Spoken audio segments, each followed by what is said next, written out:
Welcome back to Buy Right, Sell Bright. Today we're going deep on something I think we all think about a lot, those sales playbooks, right? Yeah. They give them to us, and it's like, are setting us up to fail.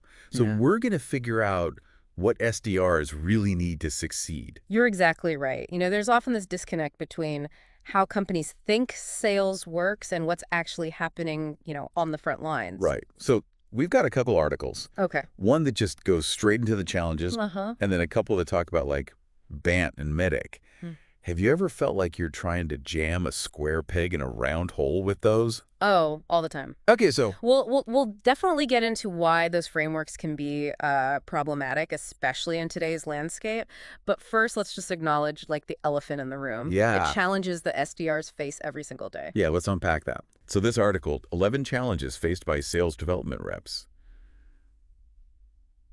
doesn't hold back, talks about those crazy high expectations, right? Yep. Get 50 qualified leads in a month. And remember, a qualified lead means somebody that is not just interested, but actually fits your ideal customer profile. Yeah. So it's not just quantity, it's quality. Right, right. That kind of pressure can be really intense. And then you add in the whole commission-based salary. So 1 month you're good, then the next month you're like, how am I going to pay rent? So that financial instability is just, it's tough. It's not even just the money, right? It's the psychological impact. Yeah. That constant pressure to perform, that constant pressure to hit those numbers, it takes a toll. Big time.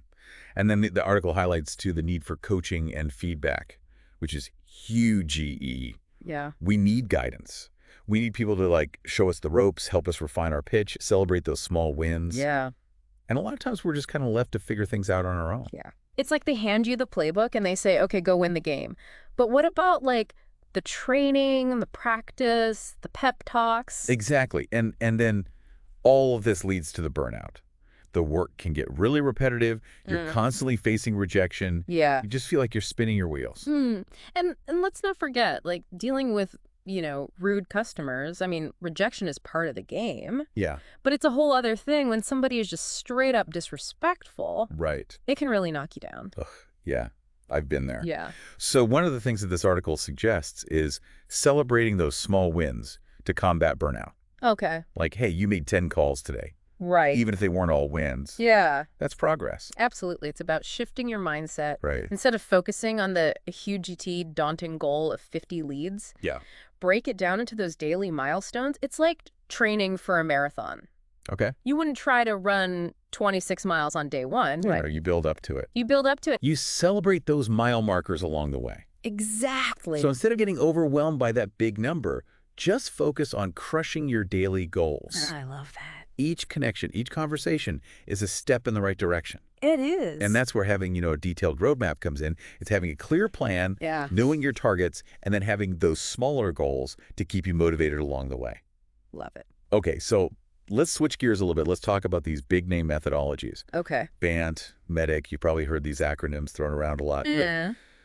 Do they really hold up in today's sales world? That's the million-dollar question. Yeah. To answer it, we kind of have to break down what these frameworks are all about. Right. And see if they really align with, the challenges SDRs face. Okay, so BANT, B-A-N-T, budget, authority, need, timeline. Yep. It's all about qualifying leads based on those 4 factors. Hmm. Do they have the money? Are they the decision maker? Do they need what you're selling? And when are they looking to buy? Sounds straightforward enough. Right. But there are some flaws that are kind of baked right into that approach. Yeah. And those flaws can really impact your ability to succeed as an SDR. For sure. For sure. And even the article that explains BANT points out some pretty big criticisms. Okay. First, that laser focus on budget Mm-hmm. can actually disqualify great leads who might not have the cash flow right now, but could be huge clients down the line. Think about it. Yeah. You're under pressure to hit your numbers. Yeah. You're told to focus on leads with a budget, so you dismiss someone who is genuinely interested, Right. but maybe needs a little bit more time to get the funds together. Yeah. You might be missing out on a long-term, valuable relationship. If judging a book by its cover, you might be overlooking a potential bestseller just because it doesn't have that flashy marketing budget yet. Right. Plus, BANT can be way too simplistic. It doesn't account for the complex buying processes in a lot of organizations these days, especially larger companies. It's like trying to solve a multi-layered puzzle with a single flat piece. Exactly. It assumes this world where one person holds all the cards, Yeah. which is very rarely the case anymore. You might identify somebody with a need, Yeah. but they need approvals from multiple stakeholders before they can even think about budget. Right, right. And here's another issue with BANT. Okay. That obsession with the transactional details, it can really make you lose sight of the big picture, which is building genuine relationships. Because let's face it, buyers are savvy these days. They are? They've done their research. Right. They don't necessarily need a salesperson to lecture them about their problems. They need a partner who can bring valuable insights and solutions to the table. Right. And that takes time and trust. So BANT's got its flaws. It does. What about MEDDPICC?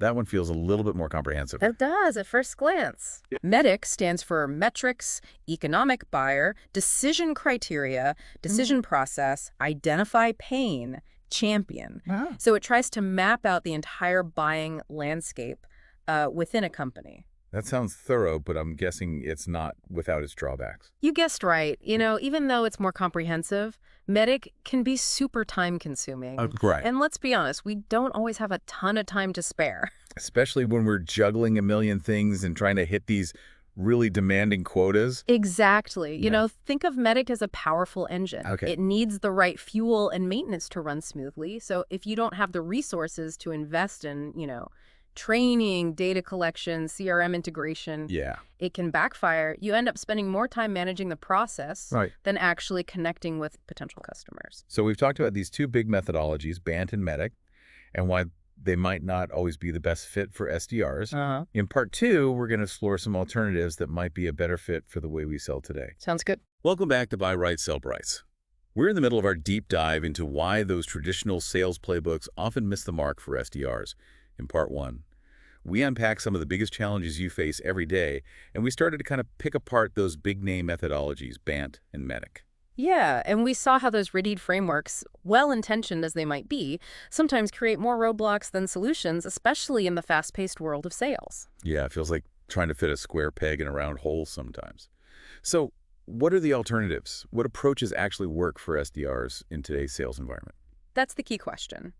The good news is there are a few sales methodologies gaining some traction that take a different approach, one that's more aligned with the realities of modern selling. Okay, give us the rundown. What are these magical methodologies? Well, one that's making waves is the challenger sale.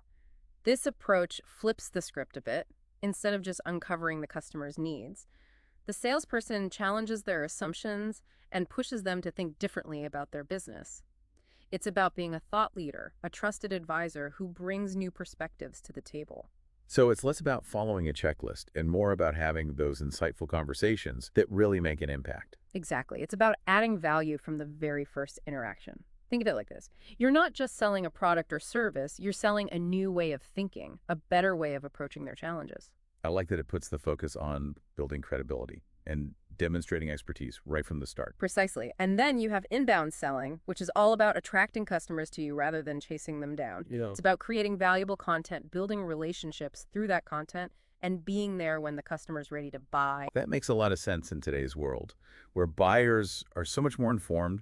They're doing their research online, they're reading reviews, and they're coming to the table with a lot more knowledge than they used to. Absolutely. And that's where content marketing becomes a powerful tool for SDRs. Think blog posts, webinars, case studies, anything that provides valuable information to your target audience and positions you as a thought leader in your industry. So it's about becoming a resource, a go-to expert that people trust. I can see how that would be a lot more effective than just cold calling someone out of the blue. Exactly. It's about building that know-like-trust factor. And when a customer is ready to buy, you're already on their radar. Now, are there any other frameworks that SDRs should be aware of? Yeah, there are a few others popping up, like ANUM, which stands for Authority, Need, Urgency, Money. It's similar to BANT, but it reorders the priorities. Notice anything interesting there? It puts authority first and budget last. Exactly, and that's a crucial shift. It recognizes that you need to be talking to the right person, the decision maker, before you even start talking about money. Makes total sense. If you're talking to someone who can't make the decision, you're wasting your time and theirs.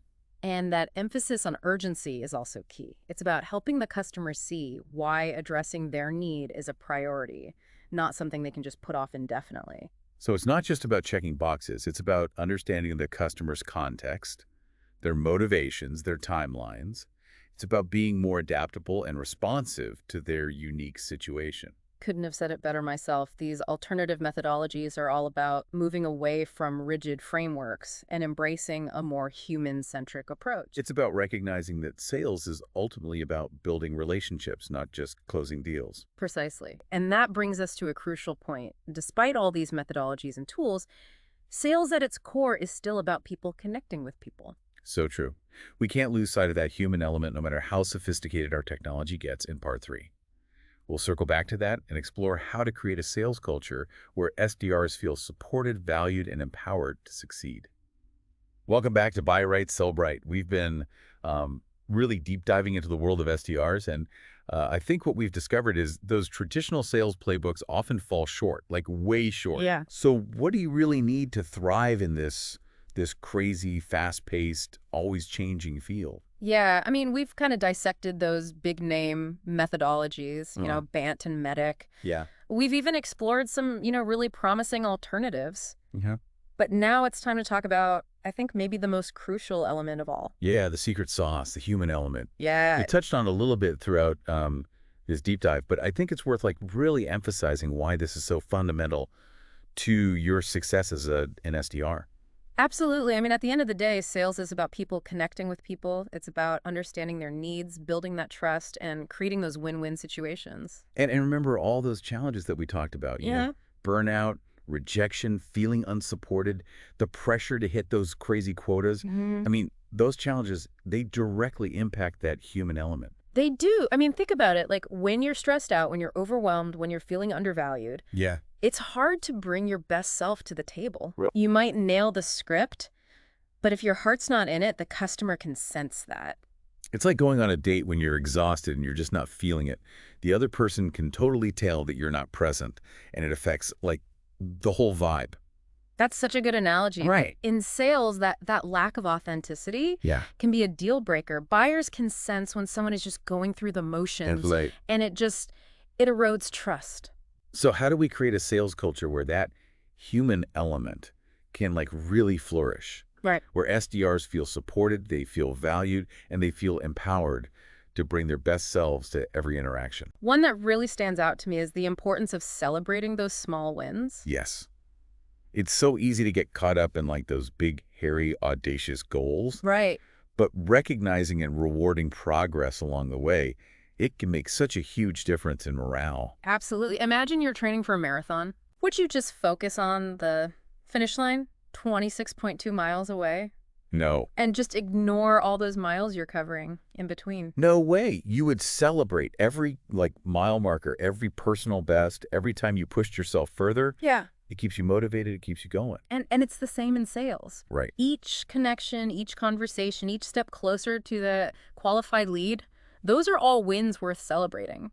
Yeah. And it doesn't have to be anything grand. Right. Like a simple shout out in a team meeting. Yeah. A small reward, even just acknowledging a well-executed call. Yeah. These can make a big difference. Yeah. It's about creating a culture of open communication where SDRs feel comfortable asking questions, seeking guidance, sharing their challenges. Yeah. Without fear of judgment. Imagine a sales environment where your manager isn't just focused on those numbers, but is genuinely invested in your growth and development. Right. As a salesperson and as a person. That's where the magic happens. But that's where it happens. When you feel heard and seen and valued, you're more likely to be engaged, productive, and ultimately successful. And that success ripples outward. Yeah. Happier SDRs lead to happier customers. Yes. Which leads to a more thriving business. It's a win-win-win. It is. So to all you SDRs out there, remember, you're not robots. Yeah. You're human beings with unique talents, perspectives, experiences. Right. Embrace that human element. Yes. Cultivate it and let it shine through in your interactions with customers. And to the sales leaders listening, remember that your SDRs are your most valuable asset. Yeah. Invest in their well-being, their growth, their success, and watch your entire sales organization transform. That's a wrap on our deep dive into the world of SDRs and why it's time to ditch those outdated playbooks and embrace a more human-centric approach to sales. Absolutely. We hope you gained some valuable insights, some practical tips that you can implement in your daily work. Yes. Remember, sales is a journey, not a sprint. Right. Celebrate those small wins, invest in your growth, and never underestimate the power of human connection. Well said. And as always, keep those conversations going. Yeah. Share your thoughts, share your experiences on social media or in the Buy Right, Sell Bright community forum. We'd love to hear from you. Until next time, happy selling.